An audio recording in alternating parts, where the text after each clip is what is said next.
기도하고 기도하고 말씀 보도록 하겠습니다. 하나님 감사합니다. 오늘도 거룩한 날을 저에게 허락하시고 살아계신 하나님께서 말씀으로 준비해 주신 것을 감사합니다. 여러 가지 저희의 삶을 드라이브하는 것이 있는데 하나님의 진리의 말씀이 저희 삶에, 저희 가정에, 저희 존재의 기둥이 되게 하시고 그 말씀을 따라 진리와 정의와 사랑으로 나아갈 수 있는 귀중한 시간 되게 인도하여 주시옵소서.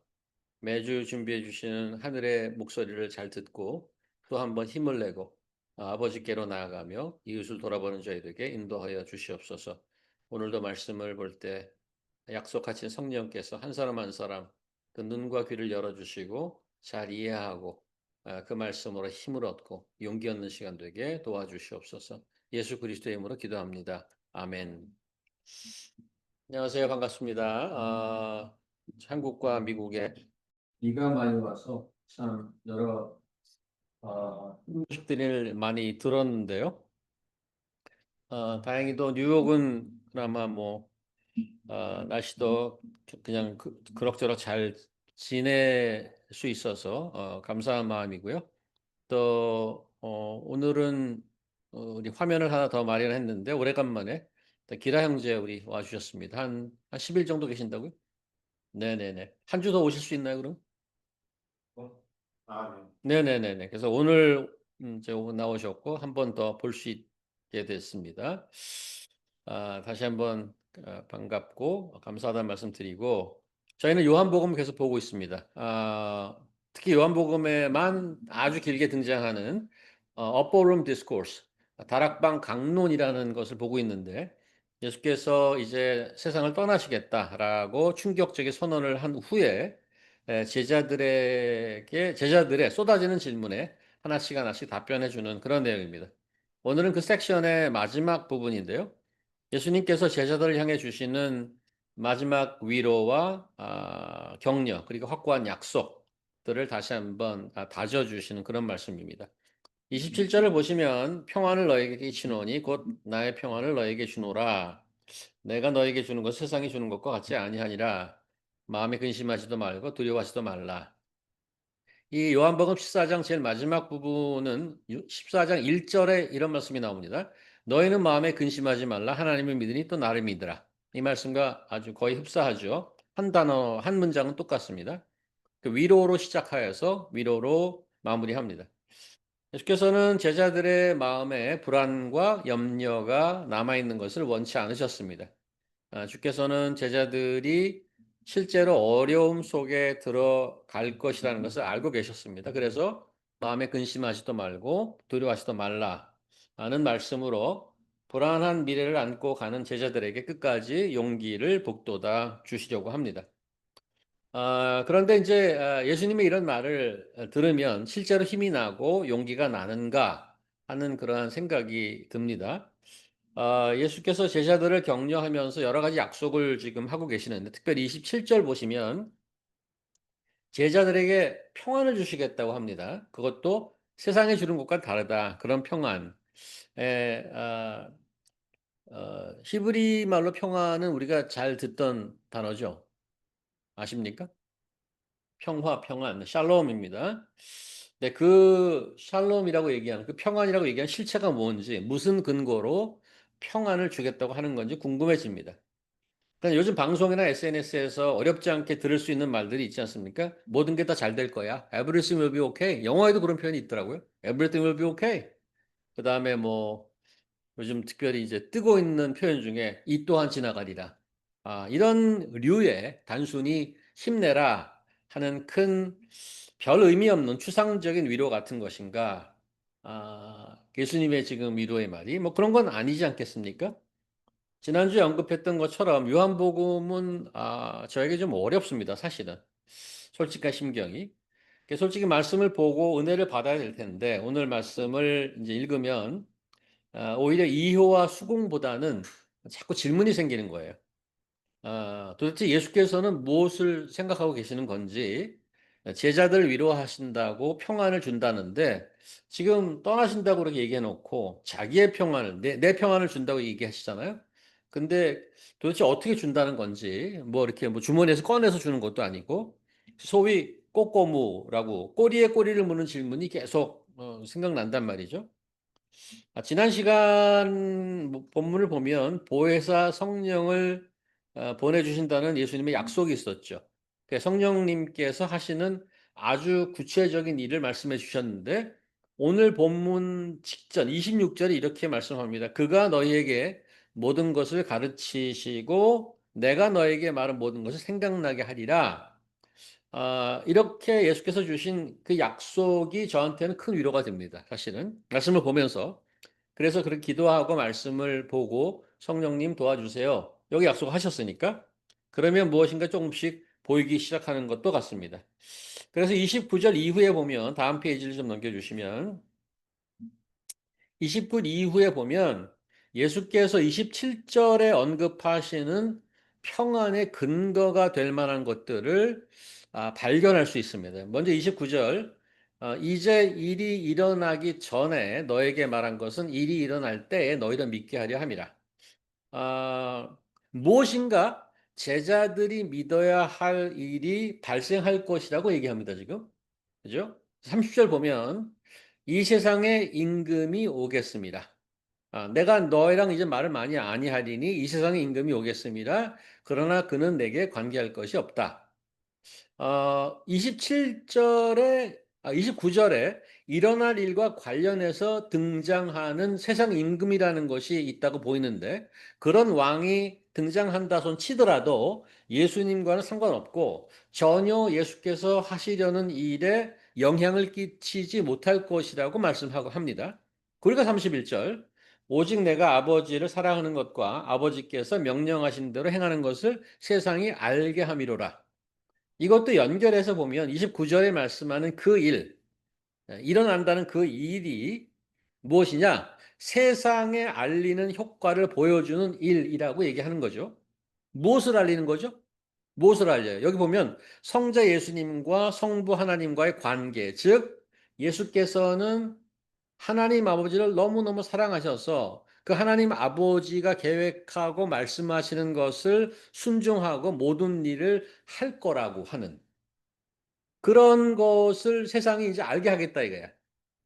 근데 그 모든 일을 하시는데 그런 관계를 세상에 가장 잘 알릴 수 있는 일, 그 일이 벌어질 거라 얘기합니다.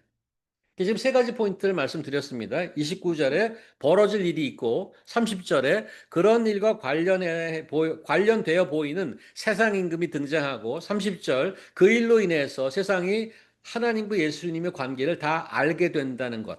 그 일이란 무엇일까? 바로 그 일이 제가 이해하기에는 27절에 예수께서 주신다고 약속하신 평안의 근거가 되는 일이다. 이렇게 이해가 되고 그렇게 보입니다.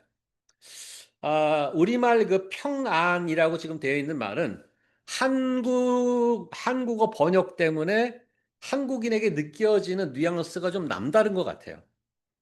평안은 영어 버전에서는 뭐라고 번역되어 있는지 아십니까? 피스로 되어 있습니다. 히브리 말로는 아까 말씀드렸지만은 히브리 말로는 샬롬이라고 합니다.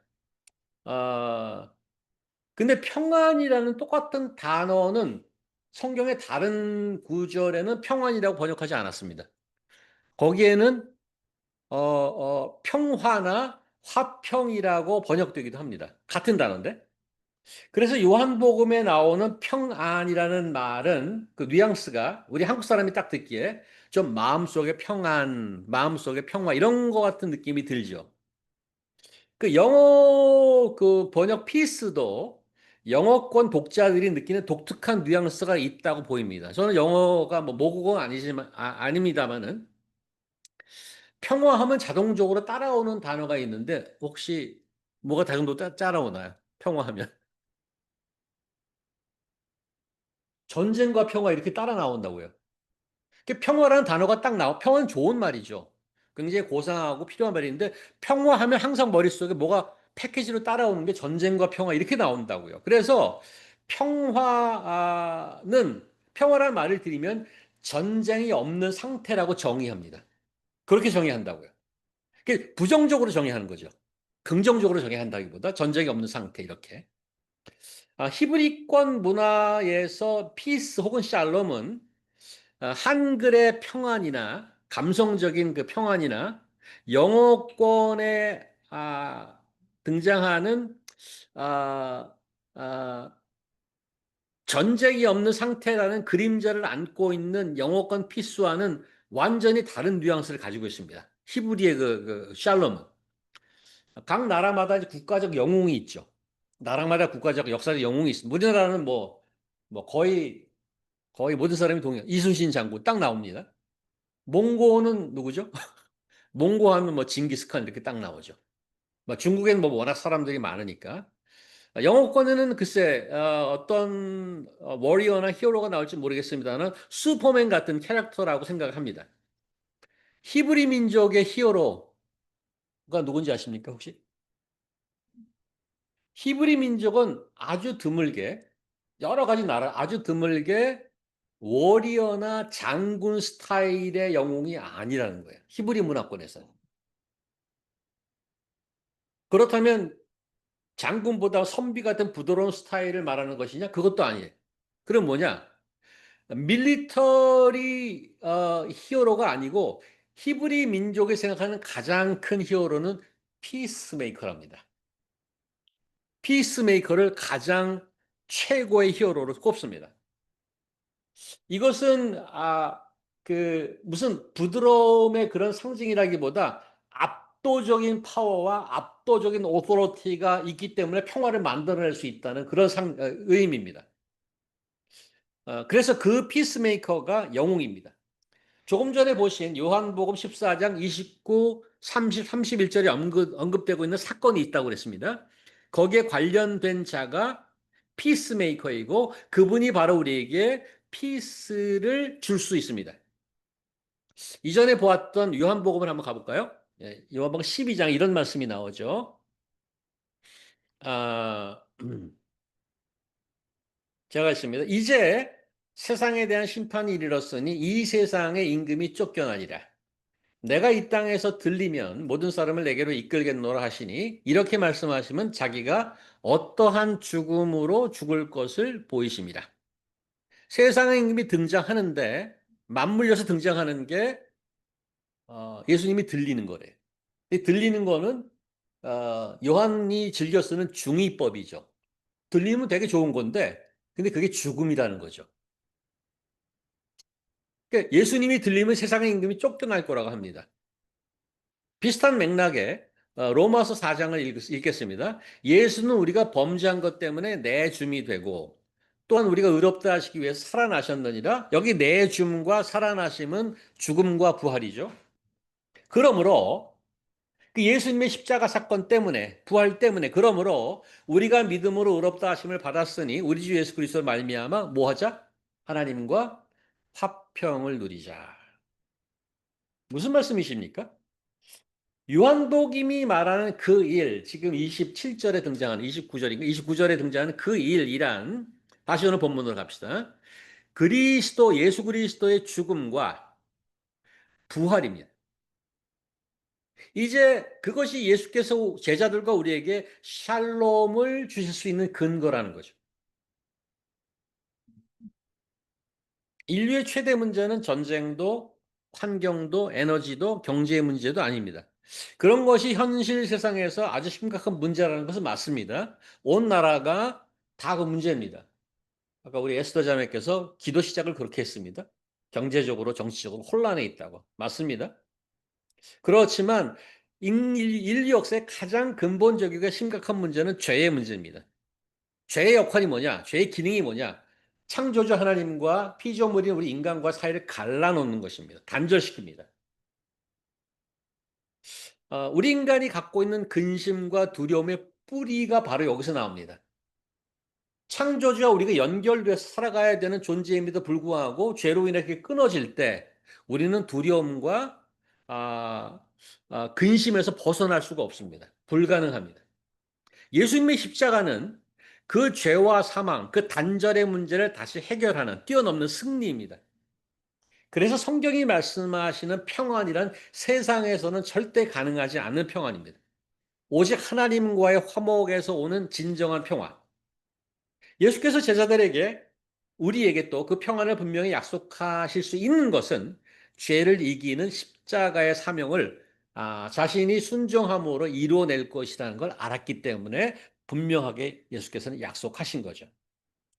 그래서 십자가 사건은 인간 역사, 아니 온 우주 역사에 있어서 그냥 우연히 벌어진 해프닝이 아닙니다. 만세 전에 창조주 하나님께서 미리 계획하신 일입니다. 그래서 29절에 뭐라고 했어요? 일이 일어나기 전에 미리 말씀하실 수 있었던 겁니다. 하나님의 계획대로 이루어질 이 역사적인 사건을 통하여서만 제자들은 비로소 예수님의 말씀을 깨닫게 되고 흔들리지 않는 그 믿음을 갖게 되며 그 예수께서 제공해 주시는 하나님과의 화평, 그 피스를 누릴 수 있게 될 것입니다. 자, 정리하면 예수께서는 아주 얕고 감성적인 위로가 아니고 자신의 삶과 죽음이라는 역사적 사실에 근거해서 하나님 나라 백성들을 위로하고 격려하신 것입니다. 예수께서 제자들에게 주시는 근심하지 말고 두려워하지 말라는 위로, 나의 평안을 너에게 주노라, 내가 갔다가 다시 오겠다는 약속, 이런 것들은 예수 그리스도 십자가 죽음이라는 역사적 사건과 그 죽음을 통해 성취될 인류의 구원에 근거하고 있다는 것을 여러분과 저는 기억해야 할 것입니다. 이제 또 한 가지 오늘 말씀에서 짚고 넘어갈 것이 있는데, 우리가 그 사실을 기억한다고 해서 평화가 쫙 찾아오거나 문제가 해결되지 않더라는 거죠. 또 다른 질문이 생깁니다. 예수께서 떠나가시고 지금 21세기가 되기까지 2000여 년이 흘렀습니다. 약속했던 예수님께서는 아직 돌아오지 않고 계십니다. 예수님 당시에, 예수님이 살아계실 때, 피지컬리 살아계실 때 제자들이 예수님의 말을 듣고 불안하고 긴장감이 있었습니다. 빨리 돌아오셔야 될 텐데 그런 긴장감이 있었습니다. 근데 솔직히 오랜 세월이 지나고 나서 우리 같은 아주 오랜 2000년이나 지났으니까요. 도대체 감이 안 잡혀. 2000년이 도대체 얼마나 긴 시간인지. 우리 같은 후대 크리스찬들에게는 느낌이 많이 다릅니다. 아이들이 어렸을 적에 아버지가 해외에 나가서 몇 년씩 일하다가 오시죠. 가끔씩 이제 뭐 휴가 받아서 이제 집에 오는데 자녀들이 그런 아빠가 가끔씩 돌아오면 이렇게 쳐다보고 묻는다는 거, 이 아저씨 누구야? 이렇게 묻는다는 거예요. 그런 얘기를 뭐 흔치 않게 들었는데 아빠는 물론 가족들을 위해 땀 흘려 수고 하신 아빠인데 자녀들 눈에는 아빠가 안 보인 거죠. 자녀들에게 실생활에는 아빠가 없는 겁니다. 우리 예수님께서도 그런 생각이 나는 거. 혹시 해외에 일하러 나가셨다가 오랫동안 집에 들어오지 않는 그런 가장의 모습인가? 여기서 우리가 다시 한번 remind하고 remember 해야 될 말씀이 있는데 2주 전 말씀에 본문에 이런 말씀이 있습니다. 내가 아버지께 구하겠으니 그가 또 다른 보혜사, 성령님이죠. 너희에게 주사 영원토록 너희와 함께 있게 하리니 그는 너희와 함께 거하시며 너희 속에 계시겠습니다. 예수님께서 자꾸만 리마인드하는 포인트는 예수님의 부재가 아니고 예수님의 임재입니다. 예수께서 육신적으로 떠나셨습니다. 하지만 성령님을 통해 계속해서 우리 안에 내주하시며 보혜사 성령을 통해 계속해서 우리와 함께하며 커뮤니케이션하며 같이 살고 계신단 말이에요. 21세기를 살아가는 우리에게도 예수님은 오랫동안 떠나서 보지 못하는 잊혀진 아빠, 그런 이미지가 아니고 지금 이 순간에도 우리의 호흡처럼 우리 안에 계시고 우리의 삶을 이끌어 가시는 살아계신 Master and Lord and, and 주님이시죠. 우리는 아빠 없는 세상에 적응하면서 그럭저럭 살아가는 자들이 아닙니다. 살아계신 성령 안에서 예수님과 동행하며 그가 하셨던 이 일을 기억하고 순종하며 계속 행하는 존재들이죠.